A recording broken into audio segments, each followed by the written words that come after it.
47वां संथाली साहित्य दिवस समारोह रे इंग सावते मंच रे दुड़ुब कान मान माचिते दुमका लोकसभा रेन सांसद मानतान नलिन सोरेन जी, स्वर्गीय भैया हंसता चासा वना धर्मपत्नी मारंगमय मुर्मू जी, माननीय विधायक जामा, लोकप्रिय विधायक जामा डॉक्टर लुइस मारांडी जी, ओना दुमका जिला परिषद रेन सदस्य जिला परिषद रेन अध्यक्ष माननीय जयेश बेसरा जी, ओना वीसी साहब राम कुमार सिंह जी, DSW साहब जयनंदू यादव जी, रजिस्ट्रार साहब डॉक्टर राजीव रंजन शर्मा जी, विभाग अध्यक्ष डॉक्टर सुनील जी, सहायक प्राध्यापिका संथाली विभाग शर्मिला सरन जी, मंच के सामने बैठी हुई SKMU के अनामारी कुलपति डॉक्टर प्रमोदिनी हंसदा जी और यूनिवर्सिटी के तमाम शिक्षकगण, शिक्षिकागण और सबसे प्रिय अध्ययनरत छात्र और छात्रागण, सबको मैं अपने तरफ से धन्यवाद ज्ञापित करता हूं और सबको जोहार करता हूं।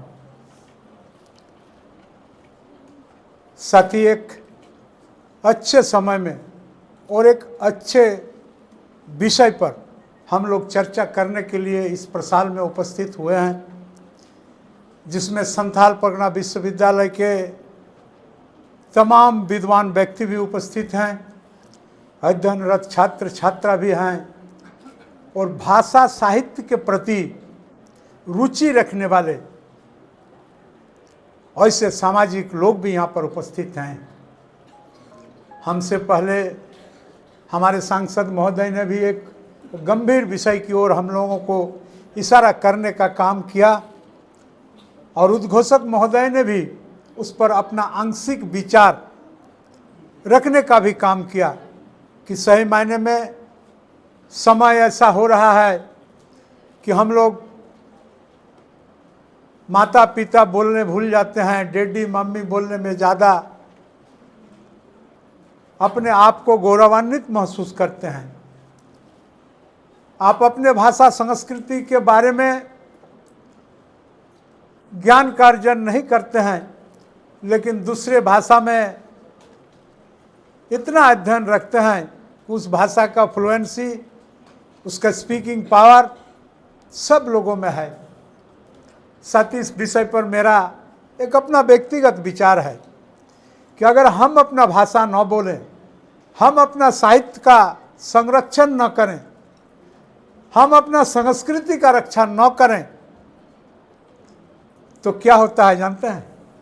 जो भाषा प्रचलन में नहीं है, प्रचलन से बाहर हो जाता है, जो संस्कृति प्रचलन से बाहर हो जाता है, धीरे धीरे वह समाज के अंदर क्षीण हो जाता है और अंततोगत्वा वो एक रेसिडुअल स्टेज में आ जाता है, बचता नहीं है। इसलिए आज बहुत ही ज़रूरत है हमें भाषा के संरक्षण के लिए, हमें संस्कृति के संरक्षण के लिए और उसके साथ हमारे अपना अस्तित्व के संरक्षण के लिए तमाम चीज़ों के साथ आप अगर इसको विचार और विवेक के साथ अगर अध्ययन करेंगे तो सबको सबके साथ समन्वय है। और इसको हम कहीं भूल गए, कहीं इसे छोड़ दिए, तो फिर आने वाला समय में हमारा जो कमिंग जनरेशन है, जो आगत पीढ़ी है, जो आने वाला प्रजन्म है, उनको उस मूल स्थान में जाने के लिए बहुत ही मुश्किल हो जाएगा। इसीलिए मैंने शुरू में प्रारंभिक समय में इस बात का जिक्र किया कि एक कठिन समय में भी और एक अच्छे समय में भी हम लोग संथाली भाषा के संबंध में विचार विमर्श के लिए आज यहाँ पर बैठे हुए हैं। मैं निश्चित रूप से यहाँ के आयोजक मंडली को धन्यवाद देता हूँ कि उन्होंने हमारे यहाँ एक अच्छे लेखक संथाली भाषा के भैया हंसदा,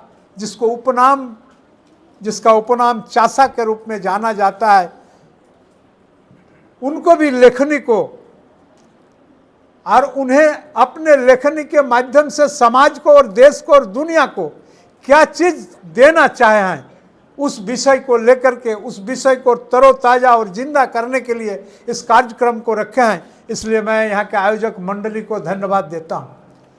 और यह भी विषय है, अगर इन तमाम विषयों का चर्चा अगर शैक्षणिक संस्थानों में नहीं होगा तो आखिर ये चर्चा होगा कहाँ। इस चर्चा करने का ये प्रशस्त प्लेटफॉर्म अगर है तो ये सही मायने में विश्वविद्यालय है। और इन लोगों को फिर से मैं धन्यवाद दूंगा कि इन लोगों को इस विषय के चर्चा के बारे में विश्वविद्यालय की इस प्रसाल को और इस प्लेटफॉर्म को चुनने का काम किए हुआ है और पूरे विश्वविद्यालय के विद्वान लोगों को यहाँ आमंत्रित करने का काम किए हैं। साथ ही हमारा देश के अनुसूची में संथाली भाषा शामिल है। हमारे सांसद महोदय कह रहे थे कि पार्लियामेंट के अंदर हो चाहे असेंबली के अंदर में हो, आप अपने भाषाओं में अपने बातों को रख सकते हैं। और वहाँ एक सिस्टम भी डेवलप है, जो भी अनुसूची का जो भाषा है उसमें अगर आप अपना बातों को रखेंगे तो उसको ट्रांसलेट करके जिनको हिंदी में या अंग्रेजी में अनुवाद करने का व्यवस्था भी रहता है।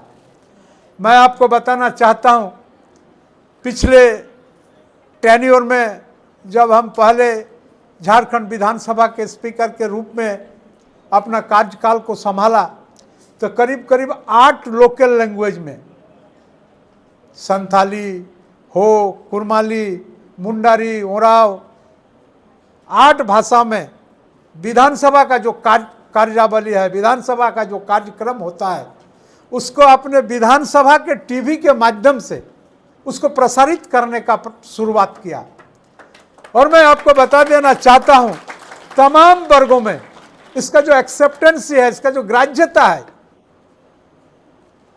काफी हुआ। इसका मतलब क्या है, सारे लोग जन्म लेने के बाद जब हम भूमिष्ठ होते हैं और माँ के गोद में खेलते हैं तो सबसे पहले हमारे जो शब्द का जो उच्चारण होता है, वो शब्द का उच्चारण अपने मातृभाषा से ही होता है। और विडंबना देखिए कि जिस भाषा से हम उच्चारण करना सीखते हैं, पूरे दुनिया को पहचानना सीखते हैं, उस भाषा को अगर हम छोड़ दें तो आखिर हम क्या लेके जाएंगे। ये बहुत बड़ा चिंता का विषय है। इसलिए और मेरा जहाँ तक जानकारी है, संथाली भाषा के कई ऐसे विद्वान हैं जो अपने लिखनी के माध्यम से लोहा मनवा चुके हैं कई भाषाओं में, और संथाली में भी वैसे हैं। लेकिन आज के परिवेश में और आज के चर्चाओं में इनका जो मान्यता पाना चाहिए था, वो मान्यता नहीं मिलने के चलते शिथिल होते जा रहा है। इसलिए विशेष करके अध्ययनरत छात्र छात्राओं से मेरा आग्रह है कि आप आने वाला समय में आप अपने दैनंदिन जीवन में इन विषयों को व्यवहार करने का काम करें, अनुशीलन करने का काम करें, ताकि ये इसका प्रचलन और तेजी हो जाए। हम भले ही आपका भाषा जाने या नहीं जाने, वो बहुत बड़ा मायने नहीं रखता है, लेकिन आप जानते हैं जब आप अपने भाषाओं के साथ हमें संभाषण करने की काम करते हैं तो निश्चित रूप से हम भी प्रयास करेंगे कि आपके भाषा में ही आपको प्रत्युत्तर देने के लिए। और इसी तरह से इसका प्रचलन आज होगा। आज आप एक विषय को मैं आपके सामने रखना चाहता हूं कि आप देखिए, जोहार शब्द आज पूरे देश में चलने लगा, देश के बाहर विदेशों में भी जोहार शब्द चलने लगा। इसका मतलब हम लोगों ने इसको अंगीकार किया, एक्सेप्ट किया, इसको एक्सेप्टेंस ही आया और ये प्रचलन में आया। तो अगर आप अपने ही चीज को अपने प्रचलन से बाहर कर दें तो इससे बड़ा दुखदायी और कुछ हो नहीं सकता है। इसीलिए स्कूल कॉलेज में अध्ययनरत छात्र छात्राओं से मेरा आग्रह होगा कि अपने भाषा, अपने अपने संस्कृति, अपने आचार, अपने विचार, इन तमाम चीज़ों का संरक्षण करने का उत्तरदायित्व अगर किन्हीं पर है तो वह आप पर है। आपको इसको बचाना पड़ेगा। और दुनिया का हर साहित्य के साथ, चाहे कितना भी गतिशील साहित्य क्यों नहीं हो, लैटिन हो, फ्रेंच हो, और हमारे देश के अंदर में बोली जाने वाले बहुत सारे वैसे भाषा संस्कृति है, उनके साथ भी आपको समन्वय स्थापित करने की आवश्यकता है। और मैं तो यूं कहूँगा, विशेष करके यूनिवर्सिटी के विद्वान लोग हैं, संथाली भाषा के भी हैं, जो महान पुस्तक, महान ग्रंथ जिसको हम लोगों ने अंगीकार कर चुका है, हम लोग मान चुका है, उसका भी ट्रांसलेट होना चाहिए संथाली भाषा में, ताकि उस विषय के अंदर में क्या विषय है, इस विषय को आसानी से जानने का यही माध्यम होगा। इसलिए इन पर भी उनको अध्ययन करना पड़ेगा।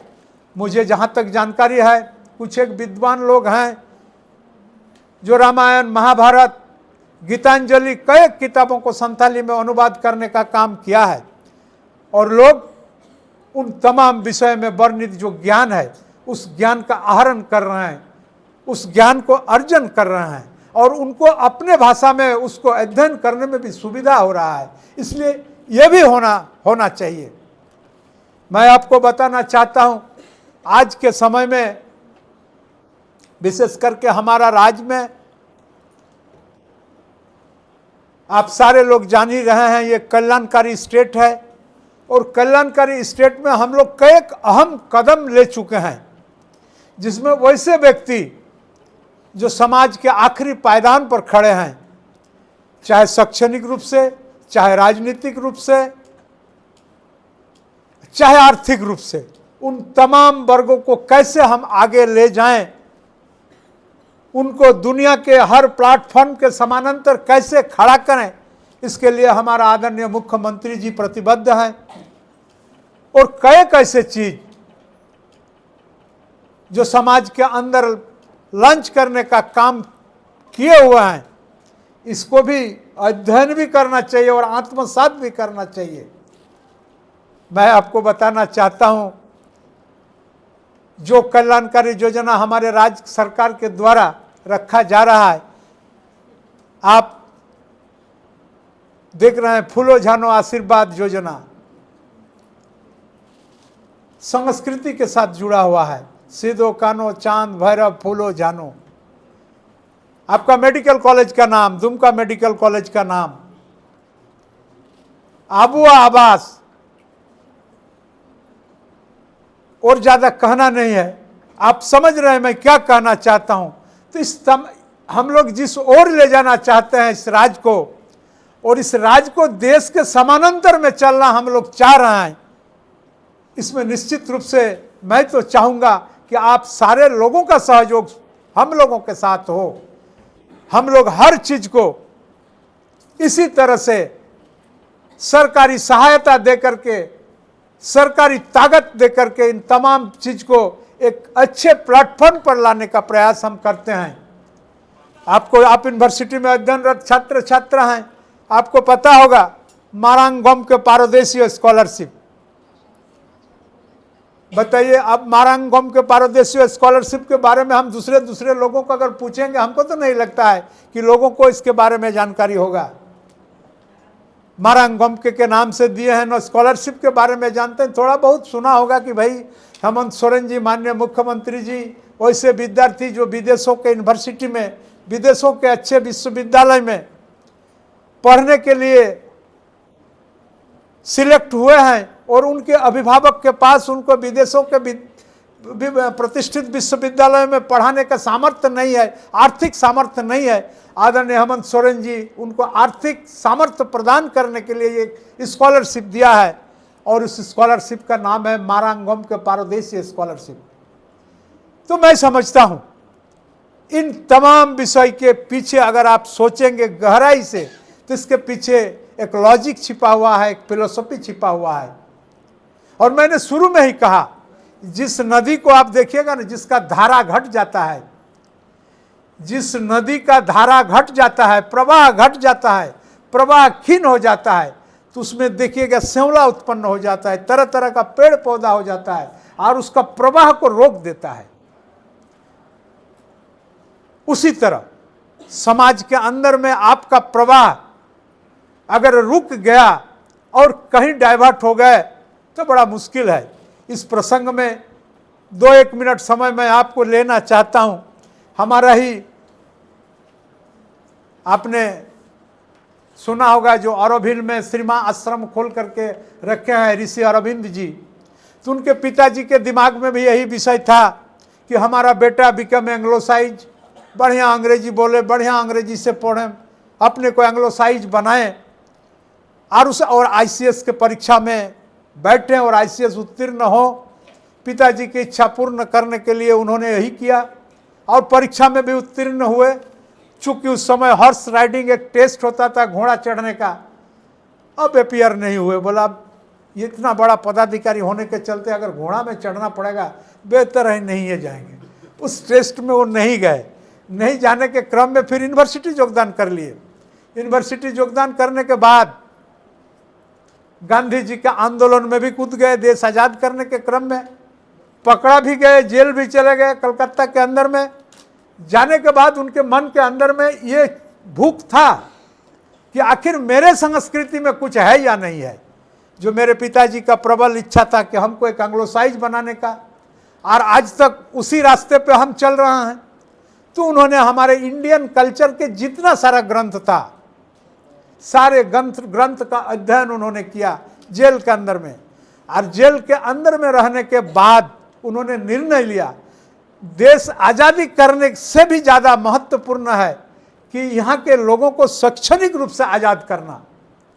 और शैक्षणिक रूप से आज़ाद करने के लिए उन्होंने 122 देशों का धूला लेकर के ऑरोविल श्रीमा जो पांडिचेरी में अवस्थित है वहाँ एक यूनिवर्सिटी खोले, और वहाँ without any caste creed and colour वो यूनिवर्सिटी आज भी चल रहा है। वहाँ भी पठन पाठन हो रहा है। आपको पता होगा इसके पहले हमारे यहाँ का जो एजुकेशन सिस्टम था किस तरह का था।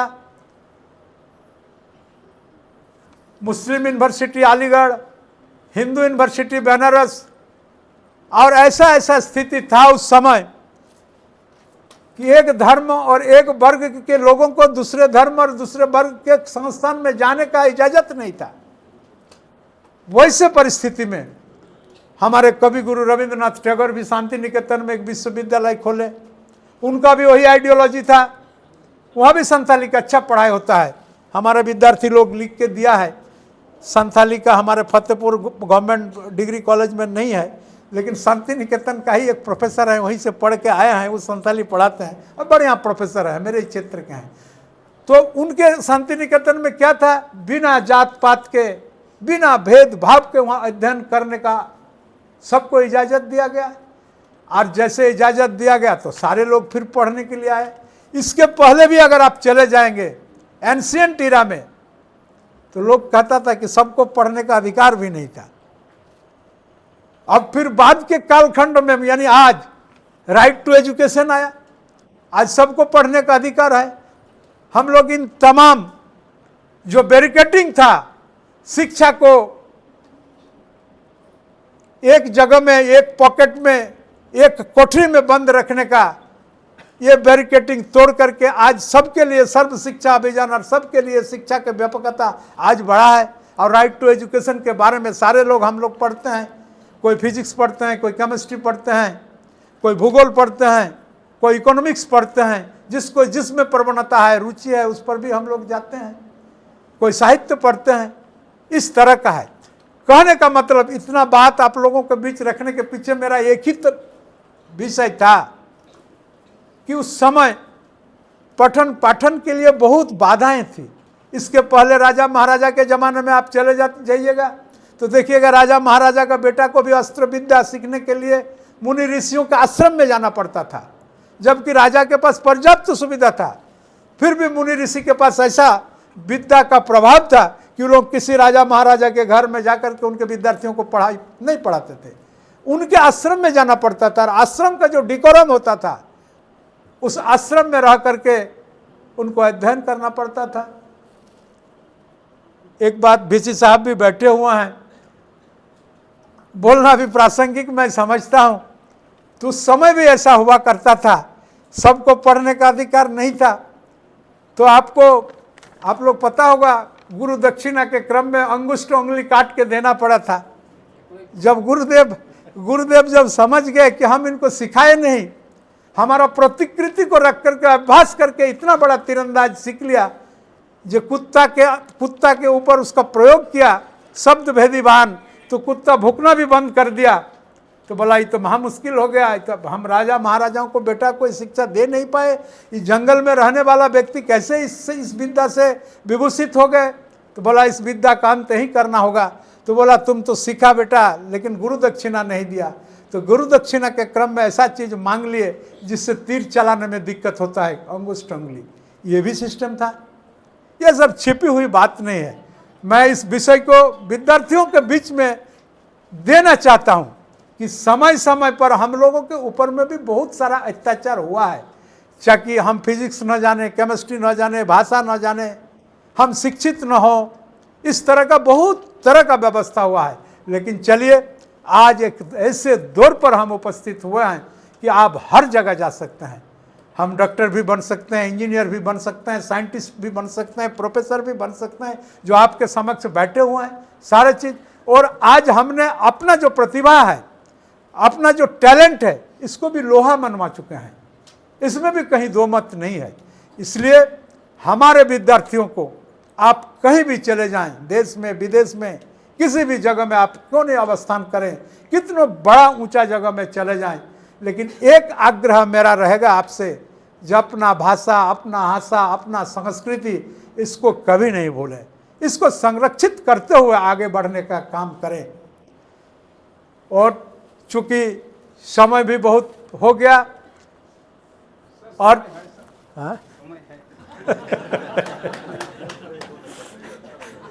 तो हम चूंकि इसी संथाल, उस समय तो यूनिवर्सिटी हम लोगों का भागलपुर हुआ करता था, और हम लोगों का संथाल परगना में पढ़ने के लिए एक प्रतिष्ठित महाविद्यालय संथाल परगना महाविद्यालय ही था।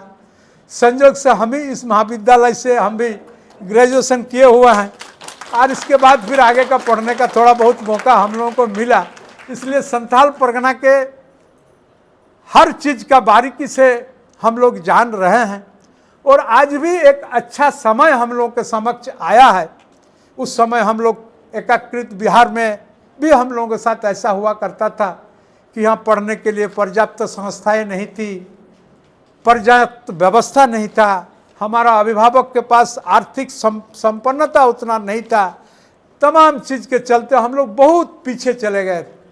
लेकिन आज एक ऐसा समय आया है कि आज तो हमारे विद्यार्थी, उस समय अगर एक परिवार में 2 विद्यार्थी बुद्धिमान पैदा होते तो बाप कहते थे कि बेटा बुढ़ापा में खेती करके 2 बेटा को पढ़ाना हमारे लिए संभव नहीं है, धान बेच के 2 बेटा को पढ़ाना बहुत ही मुश्किल है, एक पढ़ाई ड्रॉप कर दो, और ड्रॉप करना पड़ता था, ऐसा स्थिति था।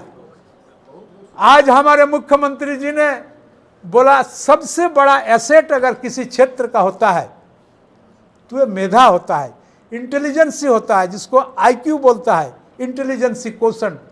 और इस मेधा ही अगर समाप्त हो जाएगा तो आखिर उस क्षेत्र का उन्नति संभव नहीं है। तो हर हाल में उस मेधा को हमें संरक्षण करना है। और इस मेधा को संरक्षण करने के क्रम में उन्होंने सरकारी स्तर पर योजना बनाया। किसी गरीब घर, और ऐसा कोई जरूरी नहीं है कि कोई मेधावी विद्यार्थी कोई धनी परिवार में ही पैदा हो, गरीब परिवार में भी पैदा होता है, वो भी डॉक्टर, इंजीनियर, आईएएस, आईपीएस बनने का क्षमता रखता है। तो हमारे मुख्यमंत्री जी ने उसके लिए भी विचार किया और 15-15 लाख रुपया जो ऋण देने का, वो भी अल्प इंटरेस्ट में, और उसका भी रिटर्न करने की जो अवधि है ये भी बहुत लंबा है, कि ताकि यहाँ का मेधा नष्ट नहीं हो।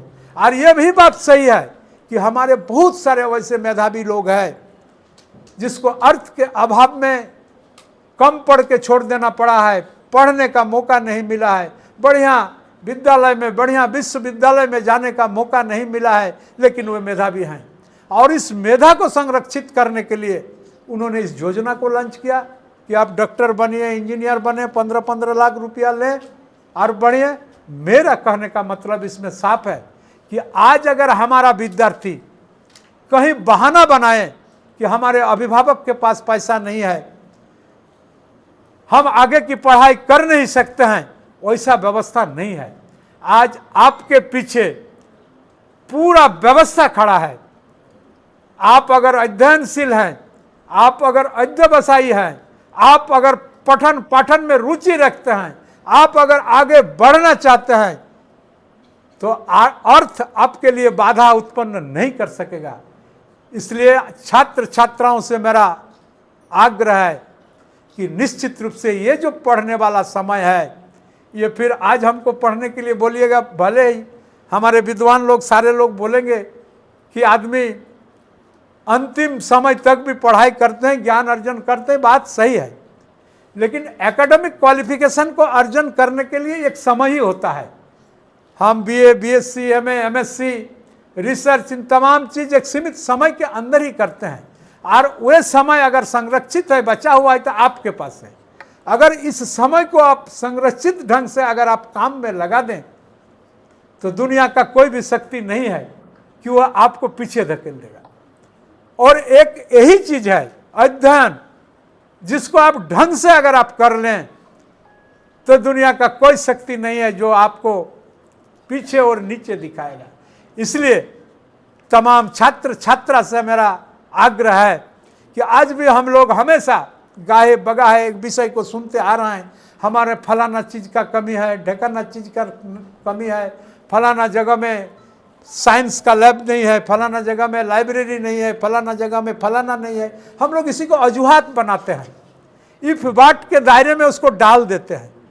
लेकिन आप कोई भी महापुरुष को अगर आप किताब उठा के देखें, चाहे हमारा देश का हो या दुनिया का हो, तो सारे लोग कष्ट से ही सिद्धि प्राप्त किया है, बिना कष्ट का कभी नहीं होता है। इसलिए मैं आपको कहना चाहता हूं, हम लोग जिस समय एसपी कॉलेज में पढ़ते थे, उस समय इसका आधारभूत संरचना क्या था, और आज उसी कॉलेज का आधारभूत संरचना में काफ़ी अंतर है, काफ़ी अंतर है। और हम लोगों का शिकायत भले ही उस समय चल सकता था, लेकिन आज आपका शिकायत नहीं चलेगा। संथाल परगना के अंदर में ये प्रतिष्ठित कॉलेज उस समय भी था, पूरे भागलपुर यूनिवर्सिटी में संथाल परगना कॉलेज का नाम हुआ करता था हर चीज़ के मायने में। और आज तो आप बहुत आगे, संसाधनों के मामले में बहुत आगे हैं। मैं इस विषय को भी मानता हूं कि आपका संसाधन पूर्ण नहीं है, अपूर्ण है, आपको और चाहिए। ग्लोबल मार्केट में चलने के लिए, वैश्विक जगत में चलने के लिए और कुछ संसाधनों की आवश्यकता है। आपके पास जिस तरह का मेधा है, उस मेधा को प्रस्फुटित करने के लिए और कुछ जरूरत है। एक सुख संपन्न परिवार का बेटा बेटी एक सुख संपन्न वाला स्कूल में और कॉलेज में और यूनिवर्सिटी में जो पढ़ते हैं, उनको जो सुख सुविधा मिलता है, वो सुख सुविधा सही मायने में आपको नहीं मिल रहा है। आपके पास सिर्फ इसका विकल्प एक ही चीज है, मेहनत और परिश्रम। तो मैं समझता हूं कि आप मेहनत और परिश्रम और लगन के साथ अगर करें, तो ये सुख समृद्धि वाला लोग भी आपसे पीछे हट जाएगा। यह विषय है। इसीलिए आपसे मेरा आग्रह होगा कि समय को, उस समय यूनिवर्सिटी पीजी पढ़ने के लिए भागलपुर जाना पड़ता था, और आज पीजी का पढ़ाई हमारा दुमका के अंदर हो रहा है। आप रूखे सूखे घर का खा करके, साइकिल में, मोटरसाइकिल में, बस में चल करके यूनिवर्सिटी का एजुकेशन लेकर के घर निकल जा सकते हैं। यहाँ से आपको सर्टिफिकेट मिल सकता है, यहाँ से आप गोल्ड मेडलिस्ट हो सकते हैं। ये संभावना, ये आधारभूत संरचना आपके पास आज है। फिर भी हम लोग प्रयास कर रहे हैं कि संथाल परगना को भी एक एजुकेशनल हब बनाने के लिए यहाँ इंजीनियरिंग कॉलेज, यहाँ मेडिकल कॉलेज, लॉ कॉलेज, और हमारा जो एमए, एमएससी, सारे चीज़ का कॉलेज, और दुनिया का दूसरे जगह का जो फैकल्टी है, उस फैकल्टी के अनुरूप सुख सुविधा छात्रों को देने के लिए भी हम लोग विचार विमर्श कर रहे हैं। हमारे लुइस जी हैं, आलोक जी हैं, हम लोग संथाल परगना के कई ऐसे लोग हैं, हम लोग भी बैठ करके विचार करते हैं कि हम लोग संथाल परगना में बसे हुए लोग, जहाँ के वहाँ के शैक्षणिक संस्था के ऊपर भरोसा है, आधारित है, उनको कैसे हम लोग आगे ले जाएं ताकि आने वाला समय में हम लोगों को कोस नहीं पाए। हम लोग भी सोचते हैं और प्राय मुख्यमंत्री के साथ बैठ करके, शिक्षा मंत्री के साथ बैठ करके अपना अपना क्षेत्र के जो संस्थाएं है, जो संस्था आज स्थापित है, उस संस्था को और ज़्यादा इनरिच करने के विषय पर भी हम लोग सोचते हैं। और मैं समझता हूं कि आने वाला समय में और ज़्यादा सुख सुविधा आप लोगों तक पहुंचाने के लिए आप लोगों का हम लोग काम करेंगे। आप लोगों से के सिर्फ एक ही गुजारिश है, और आप लोगों को गुजारिश करने के पहले आप लोग जिनके अंडर में अध्ययन कर रहे हैं, यानी आपका शिक्षक शिक्षिका, यूनिवर्सिटी के प्रोफेसर लोग हैं, डीन हैं, प्रोक्टर हैं, वीसी साहब हैं, जितने लोग जिनके हाथों में आपका भविष्य है, आप तो एक रॉ मटेरियल्स हैं, और आर्टिस्ट तो हमारे सामने बैठे हुए हैं। इस रॉ मटेरियल्स को वे अपना आइडिया और आइडियोलॉजी के साथ क्या बनाएंगे, वे उसका परिकल्पना सर लोग करते हैं। इसलिए सर लोगों से भी हमारा आग्रह है कि आपका विद्यार्थी देखिए बैठा हुआ है, तमाम विद्यार्थी, कोई खा के भी आया है, कोई नहीं खा के भी आया है। घर में अगर टिफिन नहीं मिला है तो कोई प्रॉब्लम नहीं, साधारण टिफिन करके ही, यानी बास्किया जम करके ही यहाँ पर पहुँच गए हैं, ऐसा भी बहुत है। और बहुत लोगों के घर में टिफिन का बहुत तरह का व्यवस्था होता है, लेकिन पढ़ने का ललक उनके मन के अंदर में है। तो ऐसे प्रवृत्ति रखने वाला विद्यार्थियों को प्रोत्साहित करना, मैं समझता हूँ शिक्षित समाज का एक बहुत बड़ा काम है। और आपका विद्यार्थी वैसे विद्यार्थी हैं,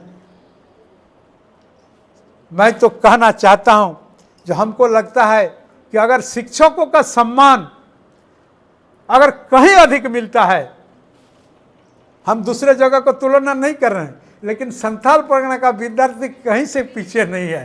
ये बात कहने में हमको कहीं हिचक नहीं है। ये अपने जीवन में पढ़ाने वाला शिक्षक से लेकर के, प्राइमरी एजुकेशन के टीचर से लेकर के यूनिवर्सिटी एजुकेशन के शिक्षक तक को जिंदगी में कभी नहीं भूलते हैं, चाहे विदेश में क्यों न रहे और कितने बड़ा पद में क्यों नहीं रहे। इसलिए गुरु भक्ति का जो परंपरा और परिपाटी हमारा इस संथाल परगना का मिट्टी में रचा बसा है, वो बिरले है।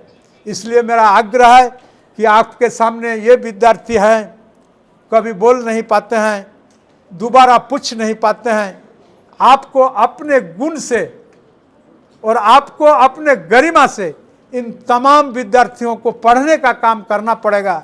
और ये कैसे आगे बढ़े, आने वाला दिन में इस वैश्विक बाजार में कैसे अपने आप को स्थापित करें, ये आप लोगों को सोचना पड़ेगा। और पूरी गाइडेंस एंड काउंसलिंग आप लोगों के हाथों में है। मैं समझता हूँ विद्यार्थियों को इन तमाम चीज़ अगर मिल गया तो संथाल परगना का विद्यार्थी और सिदो कानू यूनिवर्सिटी का विद्यार्थी कहीं भी पीछे नहीं रहेगा।